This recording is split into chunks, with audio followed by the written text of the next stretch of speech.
Welcome to the Strong Enough Podcast, your relationship wellness podcast. I'm your host, Claudia. Today's guest is going to share with us about his experience as the victim in a domestic abuse relationship. He's going to talk about what it was like for him to move on from that relationship and what he's up to now.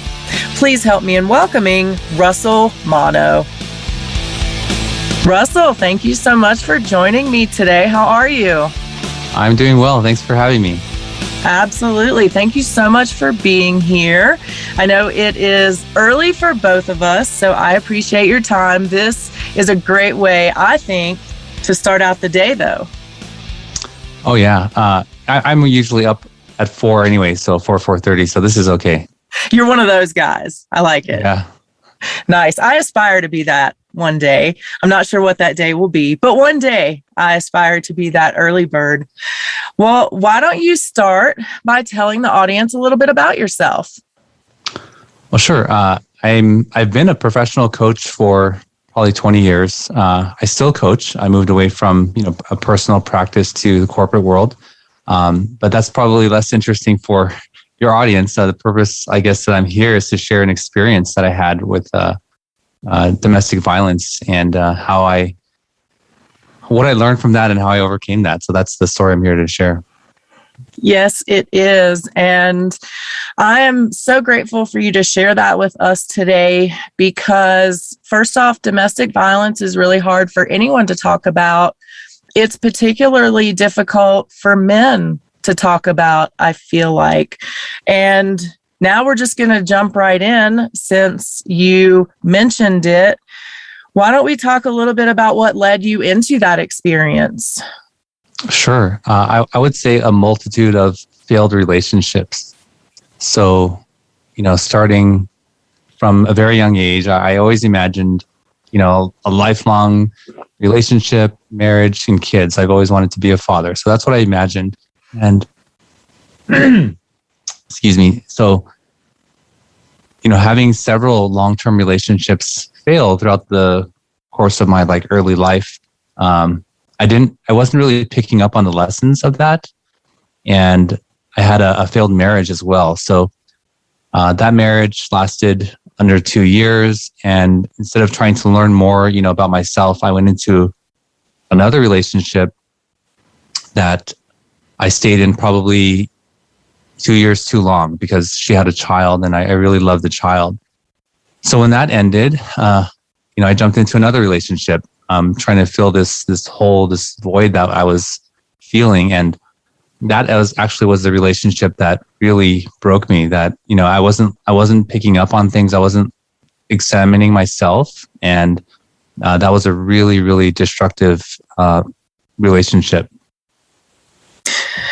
I want to talk a little bit about the path that led you to that relationship, because you said, you kind of went through some other relationships and you weren't really taking the time to learn the lessons or examine inward.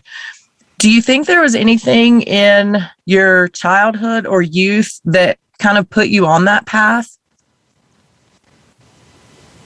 I'm sorry. I hope you can edit this out. I'm going to turn this off. I don't know why that turned on. That happens to me as well. Yeah, I turned it on airplane mode. So the question was there something in my childhood or past? Oh, yes, absolutely. Absolutely. It's part of why I became what I became. So I grew up with my father and mother separated. I had an older brother. I actually have five brothers and 2 sisters, all half. So I'm the oldest, youngest, middle, and only child, depending on how you look at the family structure. I'm the only one from my 2 parents, though. So I grew up in this household primarily with an older brother, 8 years older, and that was very challenging for me. He, when I was very young, he pushed me really hard. A lot of people, and I used to think, I was pushed hard academically, so I was ahead of my peers. I skipped a grade. I used to think of it as something beneficial for me, but that was really tough for me when I was younger. And as I grew older, I realized, especially coming out of that relationship, that my mom has her own real, issues that sort of led to this. So I would say, the question of, was there something in my childhood that did that? Yes, absolutely. Mostly that I should be more concerned with what other people thought rather than myself. And all my feelings were disregarded. I was never validated, and I always had to achieve to receive something, and once that wore off, it was like on to the next thing. And you don't really realize how those things play out in your adult life, and I guess until something happens, and you have to reflect and look at that. What made you finally able to do that, to reflect and look at your past and kind of what put you on the path to where you ended up? Well, that relationship was the last one that, I'm going to say she is a sociopath. And I don't say that frivolously. Like a lot of people will describe their ex and say, oh, they're crazy or they're this and that. You don't take a blood test to diagnose that. So it's just based on observation and characteristics. So I'm pretty confident, she fits the bill for all of those characteristics, or a lot of them. So it was the end of that relationship that really put me on the path to figure out what had happened. That relationship was unlike any other relationship I've ever been in. She was violent, physically violent towards me. She put me in the hospital on my birthday. She cut me. She made me bleed several times. And when she left, I was probably 30, 35 pounds underweight. I was suffering from severe PTSD. I couldn't sleep. I had to, install security cameras. She entered my house when I was gone. She went to my place of work. It was pretty terrifying for me. It was really a scary time. And, one, I wanted to get out of that. And two, I never wanted it to happen again. I never wanted to be fooled or go into this situation. So that's what really led me to seek an understanding. Let's talk a little bit about that relationship in its earlier stages. How were things in the beginning? So in the beginning, I was coming off of that other relationship. I told you I had stayed in too long, and I would say vulnerable, right? And we were out of town with some friends, and she presented herself like she was part of this group, like our friend group, because she knew someone. And to say that she knew someone is that she knew this person from one time. And I'll say that these type of people, I'll call them predators. They have their fishing techniques. They throw things out there to see how people respond. And if you respond in a very empathetic way, that's their cue to hone in on you, right? And I guess victims of these type of predators, they're often highly empathetic and haven't learned to filter people well. So she became part of this group, and early in the night or in the weekend, we learned that she was homeless. Or this turned out not to be true, but she said that she was homeless. And so my friends and I, the next night, we said, "Oh wow, that's really sad, someone around our age or a little bit younger to be homeless."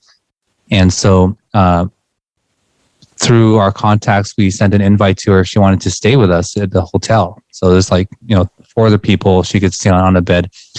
And I think that was her cue that, okay, someone in this group is empathetic, right? Well, she took a cab there, and I remember she was trying to text everybody, and she wanted me, who I don't really know her, to go down and pay for her cab fare. And just the way that she did it, I said, okay, well, this is like highly manipulative, and but whatever, I'm just going to help her out and pay this cab fare. That was the very first clue, and I should have really listened to that. And later on, she was living in Las Vegas at the time, and I live in Southern California, and she wanted to come down. And something that was very, very odd, and I really wish I would have listened to my gut, was we were talking outside, and I motioned to raise my hand, and she flinched as if I were going to hit her. But it was the worst acting I'd ever seen, and I was like, did that really happen? Is did I not see that? And it was to present that she was this victim, yeah. And, when I look back and I see everything, how it played out, it became so clear. But I really wish I would have listened to my gut on both of those occasions and just really steered clear of this person. Was there a honeymoon phase in the beginning? Because it sounds like pretty early she was being very manipulative, but when you two began a romantic relationship, how was that? Well, I had just taken over property management for a friend and was looking for a roommate, like legitimately looking for a roommate. And so she came down under the guise of, oh, I will be your roommate. But that was never the case. So your question was there a honeymoon phase? I would say very short-lived. I don't drink now. I haven't for a long time. I never was a really big drinker. So, if people didn't drink, I didn't mind. So when I first met her, she didn't drink. Didn't think anything of it. And the first time she drank, she must have drank like, I don't know, half a bottle of whiskey. And my friends and everybody were just looking like, wow, are you seeing this? And she almost like killed me in the car that night. And I was like, wow, I've never seen this before. I'm going to chalk it up to, she's dealing with her issues or whatever. And I made all these excuses for her, right? And that was within the first month. And within the second month, she totaled her car drunk at night. And she texted me like in the middle of the night, can you come pick me up? And I really wanted out then. I really wanted out. I said, wow, this person is a big problem. But at that moment, it meant putting her out on the street, literally, like she had nowhere to go. And, now I would say I have empathy. I feel bad for you, but that's really not my problem. But back then I thought, because of codependency and thinking I have to solve her problems, I couldn't do it. So it was very short-lived. And then it was just this roller coaster all the time from then on. The relationship was 18 months, and probably at 12 months, I knew I was involved with a very dangerous person. And I spent the last 6 months, in psychological warfare, trying to get out of this. What was that moment like when you realized that you were in a relationship with a very dangerous person, not just an unhealthy person or not the best person, but a dangerous person? I don't know that I can pinpoint it down to one moment when I felt that, but I can just describe the feeling. I knew she was capable of really bad things, and I was fearful that she was going to hurt herself and say that I did it. That was my biggest fear, I've never been in a physically violent or any kind of physical altercation with a romantic partner in my life. And the first time I ever got pushed by her, I was really shocked. And she was, I guess, a brown belt in karate. So it wasn't like, a small push, but yeah. I think she was capable of hurting me in my sleep. I think she was poisoning me near the end. Wow. Tell me about, you just mentioned the first time that she pushed you. So was that the first time ever that she was physical at all? Yes. So the first time she pushed me, I was really taken back. It was a two-handed push, and I wasn't preventing her from moving. I wasn't in her space. All of those things, and I feel like I have to defend myself, but it was really shocking, and that led to a punch, like a solid punch to my chest. Not in the same incident, but later on, and that evolved to eventually like cutting my leg open on my birthday. Yeah. And even after that, that wasn't enough to say, okay, I need to leave this situation. And she ended up throwing a vase at my face that somehow I lifted up my hand and it shattered on my hand instead of my face, but still, bloodied me. I presume that you did go to the hospital or the doctor for some of these injuries. Oh, the leg, yeah. There was blood everywhere. And the neighbor, someone called the police. After she cut me, she was going to drive off. She was going to leave. And I yelled out, I said, you cut me. Can you take me to the hospital? I think the neighbor must have called the police, and the police arrived, and I said, I need to go to the hospital. So they saw my injuries and they met us there, or they followed us there. But she always drove extremely fast, and driving me there, it was like, why are you driving so slow? Why? Like, can't you see my leg is bleeding here? And the police were there. And, after speaking to many people, even law enforcement, they said that she should have gone to jail that night, regardless of whatever I said. But I told them that it was an accident, that, she threw an unfinished mirror at me. Yeah. And it just sliced I had 21 stitches on my knee. Yeah. Is that what you told the hospital as well, that it was an accident? Well, the police officer came into the room with me, and that's what I told him. What do you think made you do that? Do you feel like it was shame at what was happening, or that you didn't want her to get in trouble, or a combination? I didn't want her to get in trouble. That's what I was mostly afraid of. Even, I don't know what could happen. That night was probably, people are wondering like why that happened, so that was my birthday night. She took me out to dinner, and I'd never known an alcoholic before her. And so I knew she was an alcoholic. And as she started drinking, I was like, okay, where is she going to go? Is she going to get really, angry? I don't know how her emotions are going to be. And so, she had driven me away from my family. Right. And so this was my birthday. And I remember saying in the night at the restaurant, I said, I'm really sad that my brother had not contacted me. And that just set her off. Like, that set her off, and saying like, why are you thinking about your brother? I'm taking you to dinner. And so we drove home. I said, just, you're drunk. I'll just drive. When we got back home, it was probably 11 o'clock at night. It was raining. And I was hoping that it would just blow over, but it didn't. And then she wanted to leave. She wanted to go somewhere like at 12 o'clock at night in the rain. And I was standing probably 5-6 feet in front of her, asking her like, where are you going to go? Can you please just stay here? And then she picked up the mirror and threw it at me. So. You have mentioned just in that story, the isolation, that she had kind of removed your family somewhat from your life. There's obviously physical abuse as well. Will you talk about any other kinds of abuse that she was inflicting upon you?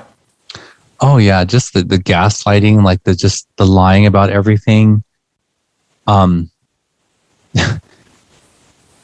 Never accepting blame for anything, and you can't even have a conversation. It's almost like they're behaving like a 3-year-old when you try to have a conversation about something serious, or where they may feel something that they've done.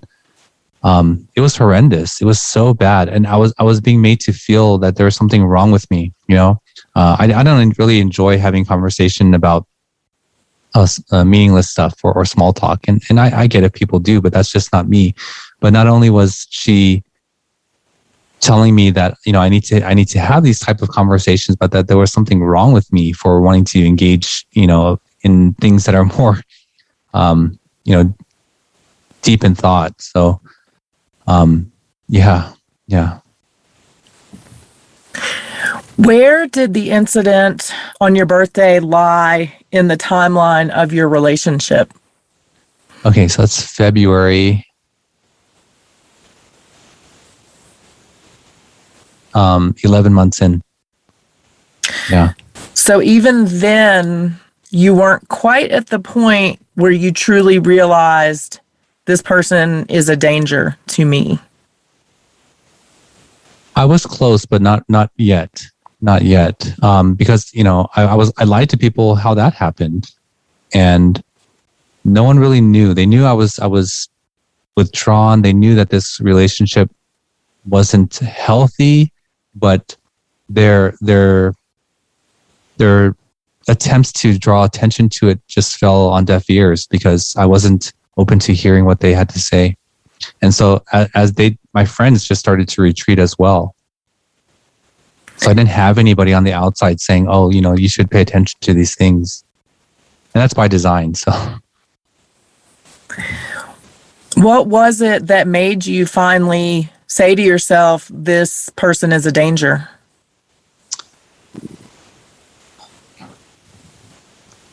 I think that how openly she would just lie.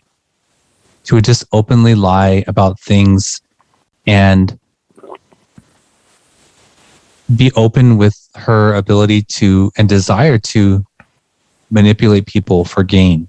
And as I would call that out, she would say things, well, I would never do that to you. And I was like, well, this is really not good, I'm sorry. The question was, when did I realize she was a threat? She was always never really truthful in her activities, and I think in that time span of 18 months, she had 6 different jobs. So 6 different jobs. And she always had this way of finding the alcoholic group within these jobs. And then I later learned how she did that. She would say things that would resonate with people who drank a lot, and then she would find them. So, yeah.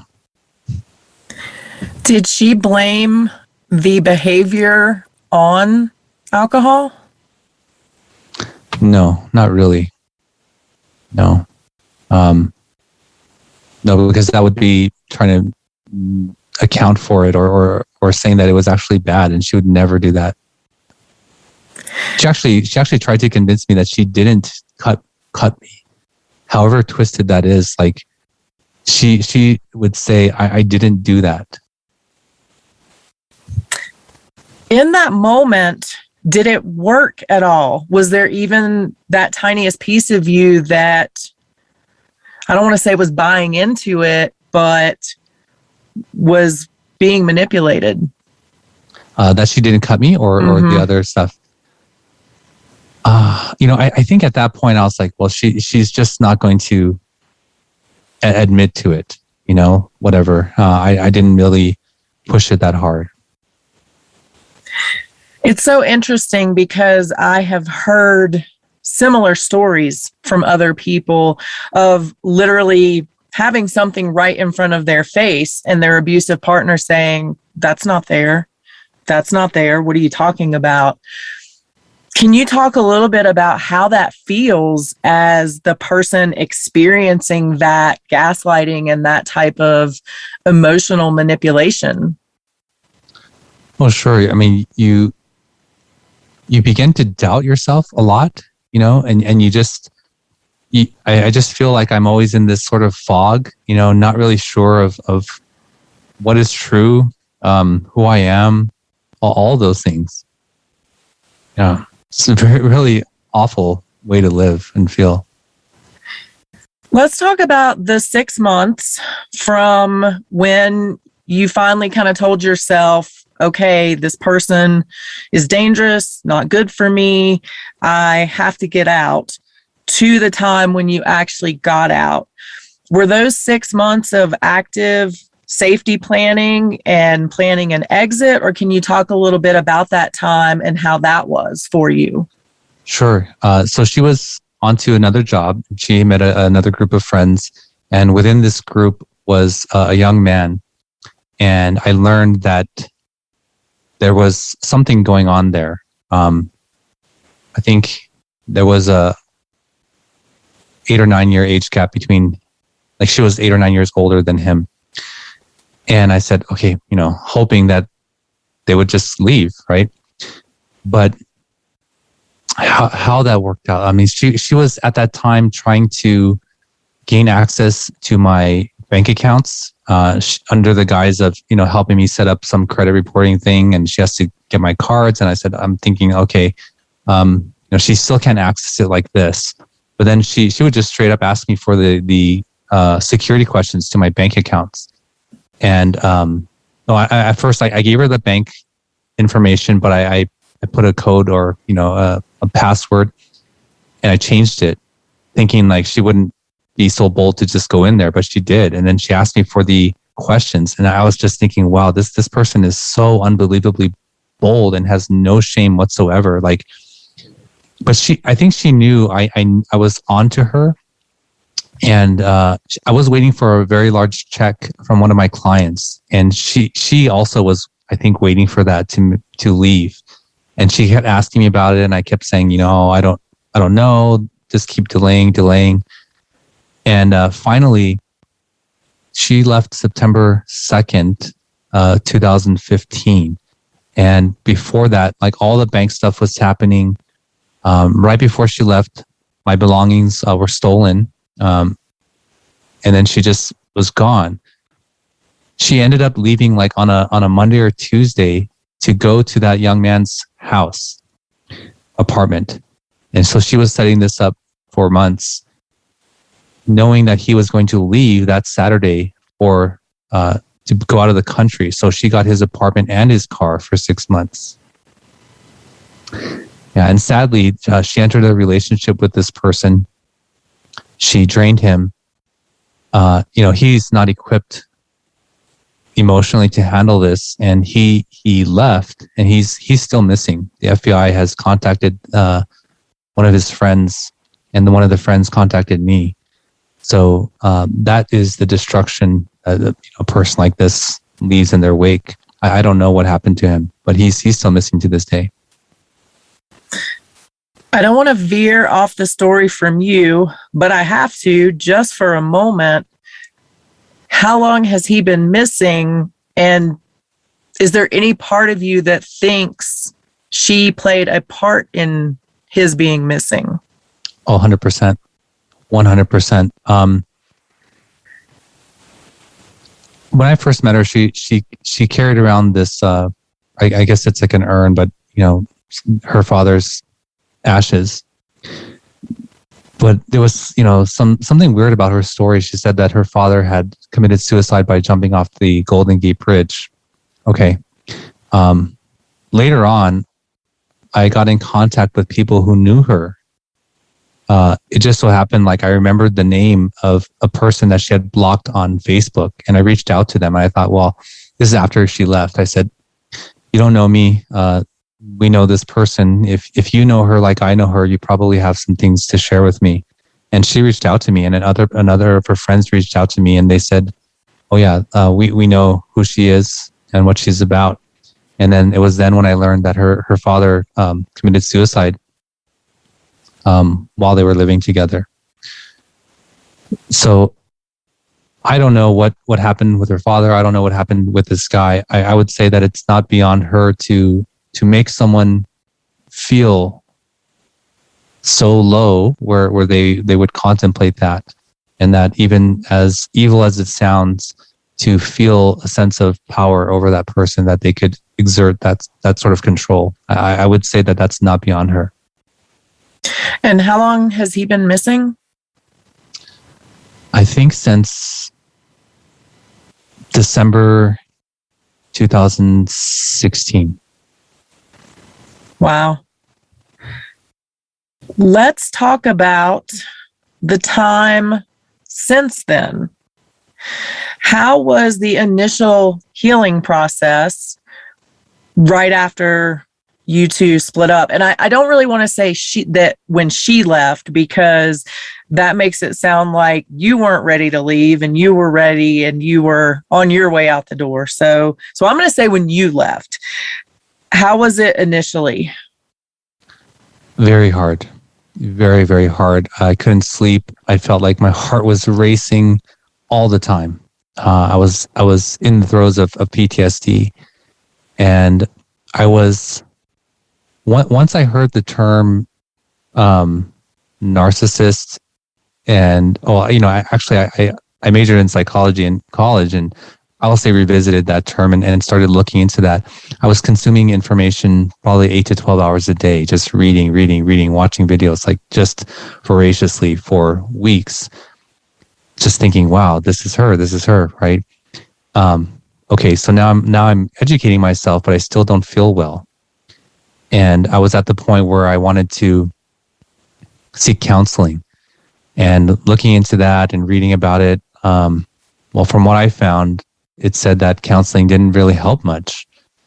And I had a client whose brother was a war veteran and also had PTSD. And I remember him sharing a story with me saying, like, he had breakfast with his friend in the morning and he saw that friend blown up later on that afternoon. And how many people can relate to that? How many therapists can relate to that? Probably none. But another soldier can relate to that. Another soldier can say, I also saw someone I care about, lose their lives like that. And I learned that process of, someone else sharing that space with you could be very healing. So I sought that out. And I think I joined like 3 support groups on Facebook at the time, and I ended up staying in one. And I was just reading these stories and, at first just observing, and I was like, wow, a lot of these people, this is the exact same thing. And, there are mostly women in there by far, and a few men. And as I started to read these stories and share my own story, these people were also very highly, highly empathetic. And it was very affirming and acknowledging, what I had gone through. And that was very, very healing for me. Yeah. You said that most of the other participants or support group people were female. How did that affect you, or how did that make you feel in speaking out as a male? You mean now or back then? Back then. I didn't really have any issue with that. Yeah. I mean, even now, I know that it's uncommon for males. I guess it's not as common as females. Females by far, I would say maybe 99% are victims of domestic violence. So, I don't have a problem, speaking about it, but I know that it's unusual. What do you feel gives you that strength to break that stigma and speak about it as a male? Or is it just very comfortable and natural for you to say, this is what I went through, this is what happened to me? I think so. I think I'm comfortable in that. Yeah. Is there anything you would say to other men who maybe aren't so comfortable or who feel like they can't speak out? What would you say to them? Wow, I think that's a conversation, that needs a lot more time to go into, but that leads into a lot of stereotypes and gender roles that people feel that they need to conform to. I would just say it has to start with loving themselves, like you have to love yourself. You have to love yourself fiercely for no reason at all. Like you don't have to do anything to earn it. You can't lose it. And you need to start there. Yeah. How is that path for you to learn or to strengthen your ability to love yourself and not feel that you had to be validated by others? Well, that's I would say still in the works, in terms of feeling like I need to accomplish the next thing, right? If I can go back to when I left that relationship, I think what was hard for her was I've been working with my clients, my personal clients, for many years. They know who I am, and she can never infiltrate that group. She can never make them view me differently. And that was, I recognized, very powerful. And later on, the friends that had been severed in my life, I returned to them and I asked them to remind me who they know me to be. And that was really, really healing for me. Um, yeah. I forgot the question. Was it how did I learn to love myself? Yeah. How has that process been for you to not require that external validation that you kind of needed growing up? Oh yeah. It's definitely still a journey now. You know, I'm married, and my wife is a very inspirational figure in my life, a huge teacher, and comes with a lot of wisdom. And part of that wisdom is to share with me these times where I'm still seeking validation outside, right? With work or with achieving things, and to be more present in the moment with her. So it's still a process. I'm learning that. I'm learning to love myself well with for no reason. So we love our kids. They can't lose our love. They don't have to do anything to earn our love. And when I look at them and I see them, jumping around and saying things and being happy, and I say, there's a person who loves themselves, who has never been told something shameful to make them feel like they need to earn something. I see that and I think, like, wow, imagine them as an adult like that, and that's what I want for them. Would you say that's the biggest thing that you are trying to instill in them that you didn't have, is that ability to just love themselves first and foremost? That's definitely one of those things. We don't parent using fear and control. We don't manufacture punishment. I know that a lot of people are raised differently, and they may raise their kids differently, and I don't judge them. This is how we choose to raise our kids. So choosing not to raise with fear and control, you have to have other tools, right? You have to know how to connect with them. And, if you want something to stop soon and you want to take the easy path, then sure, punishment works. But then there's consequence later on. And that's usually apathy from them, right? That they don't really care about whatever you try to punish them with. And sadly, what that leads to with a lot of parents is the restriction of love and affection, because that's the last thing that the child will absolutely work for. And, that's not something neither my wife or I are ever going to do. What would you do if down the road you found one of your children in a relationship similar to what you endured? We ask ourselves that question a lot. So I think the best thing we can do is, one, teach them to love and respect themselves, not to accept any bad treatment ever from anyone.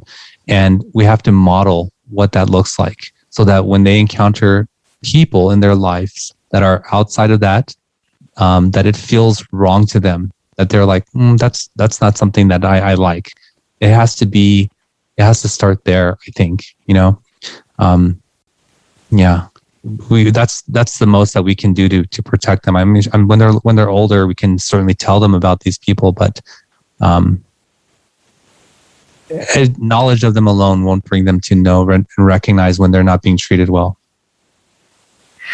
How different is the Russell today in a wonderful marriage with kids than the Russell was just 6 years ago in that terribly unhealthy and unsafe relationship? Oh, very different. Very, very different. I was brought to my knees. I was in a really bad state, and being a person of faith and having walked really, I would say, distant from my faith at that time, I was brought to my knees, and I remember being on my bed and praying, and I think I was crying for, it felt like 3 hours, saying, I'm so lost. I need your help. I'm ready to surrender to you.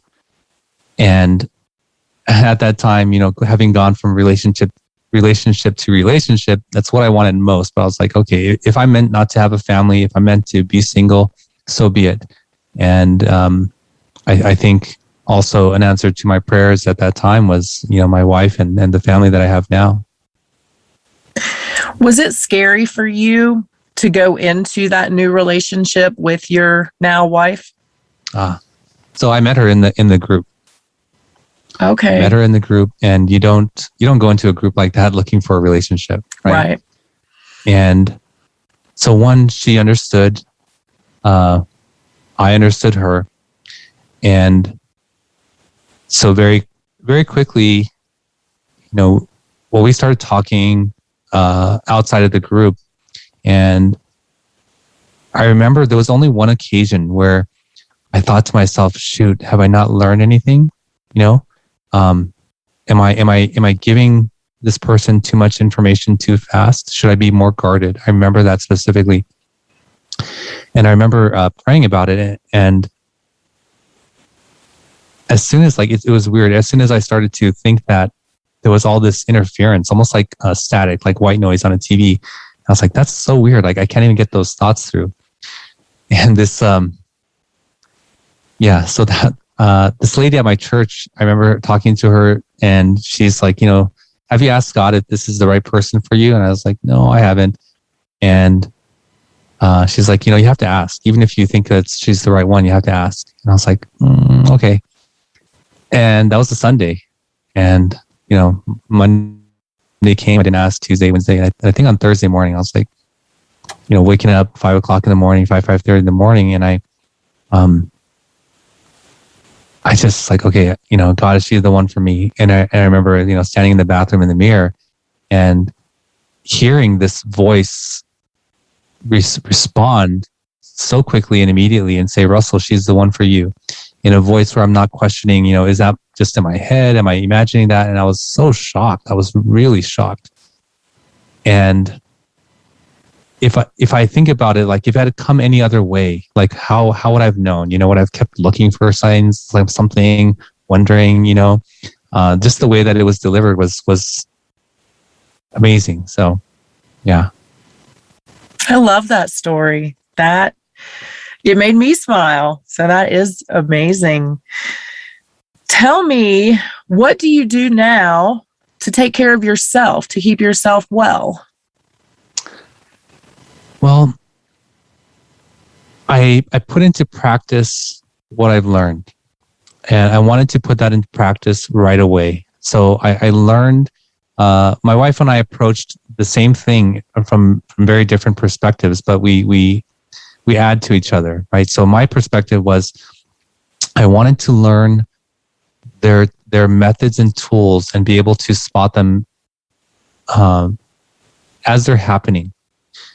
Because when you engage with people, it often happens so fast, and you feel like something's off, and you don't know what to say, you don't know what to call it, you don't, And so I started putting that into practice with public, people that I encountered, if I encountered something like that. But because I had a lot of clients, I needed to filter them, and I started there. And because I was this person, I knew I must have had a lot of these clients who also were not good for me. And I had to get rid of them. And then I was, blessed. I started to create people. I started to create a circle of people that knew who I was going to respect the way that I was going to engage with them. And I just don't engage with people where I see those signs. So ever. I just return to all that I've learned and that I've practiced. And for the most part, those type of people, they don't have a chance to enter my life willingly anyway. What would you give out as a piece of relationship advice, generally speaking?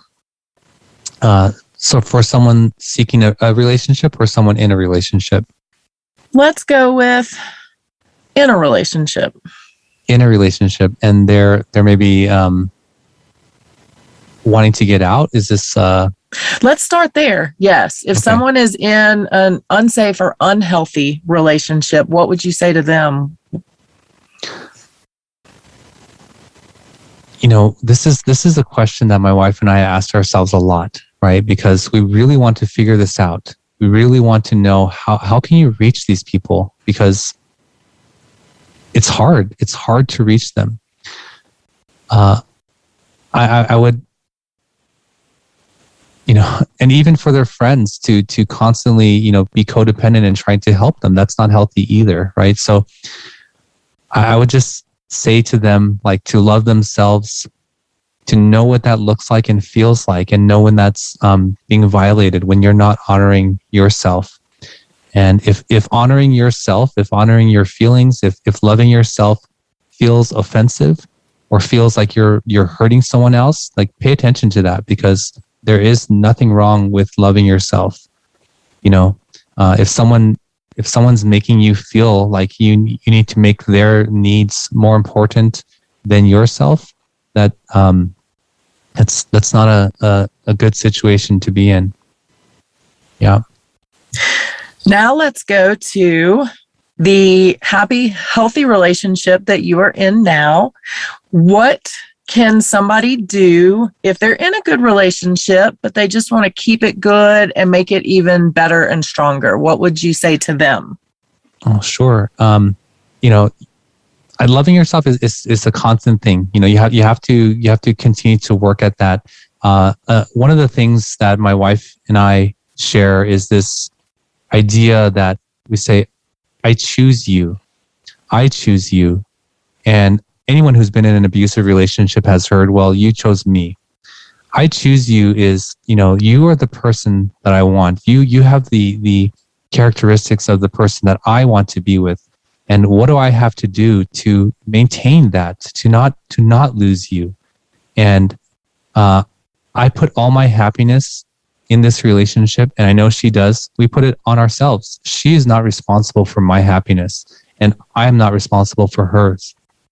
I certainly care that she's happy. It's not like I don't care, but that weight is lifted, right? If I make her responsible and I'm not happy, then I feel upset. I feel frustrated because she's not doing X, and the same is true for her. But it sounds sort of backwards, right? To say she's not responsible for my happiness, I'm responsible for my own happiness. But it's very relieving to know I'm in control of that. And that's one of the things I would say for people or couples to try and shift that. Make yourself happy. You can only give from a place of what you have. If you're not happy with yourself, if you don't love yourself, you can't give it. Let's switch it up a bit here before I let you go. We have talked about some very heavy and emotional things. So I want to finish up with something a little lighter. We're going to talk about tattoos. Okay. I love tattoos. I told you that earlier. And I know that you have a few tattoos. So I would like to hear about either your favorite or most meaningful, and maybe they're one and the same, tattoo that you have.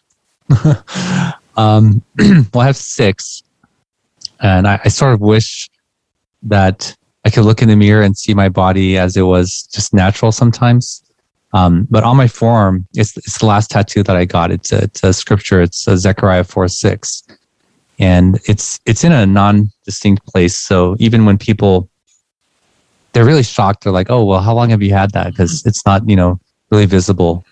But it's really meaningful to me. I got that after my before I was married now, but after that relationship as a sort of a reminder. Yeah. Any plans for upcoming tattoos? It's been a while since you got one, so maybe not, but are you thinking there could be ink in your future? Oh, no, I don't think so. My youngest one, she takes these markers and she draws, on herself, and, it's just like, wow. And I was like, what is that? It's like, it's a tattoo. I was like, what? It's just like, it's a tattoo like you, Daddy. And I was like, oh, no. It's huge on her arm. So, yeah, I don't think I'm going to get any more tattoos, but yeah. Right on. Well, Russell, thank you so much for your time today. I really appreciate you being so open and sharing what you went through. I know it's going to help others.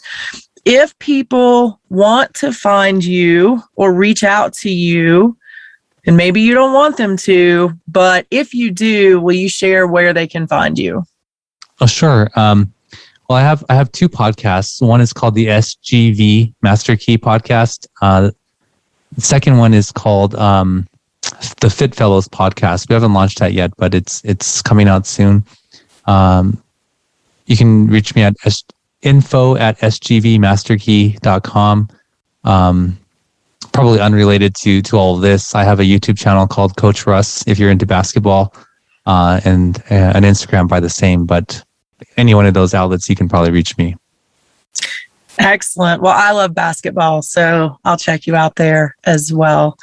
Russell, thank you so much again for your time today. I truly appreciate you. Oh, thank you for having me and allowing me to share this story. I really hope you guys enjoyed my conversation with Russell as much as I did. I truly appreciate his willingness to open up about the abuse he suffered and what it was like for him to get out of it and move forward. So remember, until next week, you are strong enough and you are worth it. Thank you for listening to the Strong Enough podcast. You can find us on your favorite podcast platform by searching Strong Enough. And on YouTube, we're available on the Spear Talk channel. Don't forget to follow us on Instagram and Facebook at Strong Enough Pod. If you have suggestions for an upcoming episode or a future guest, please reach out at strongenoughpod@gmail.com.